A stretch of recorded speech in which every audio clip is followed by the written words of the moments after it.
कवने बिरछिया चिरई खोतवा लगवलू जाके कवने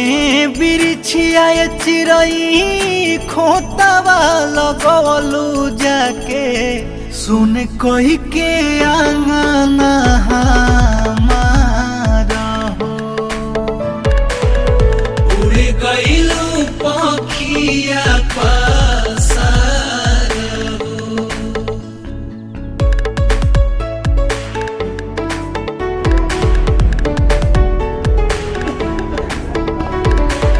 निहिया के डोरी तोड़ी चले गइलू चुपे चोरी कवने नगरिया कवने गाँव हो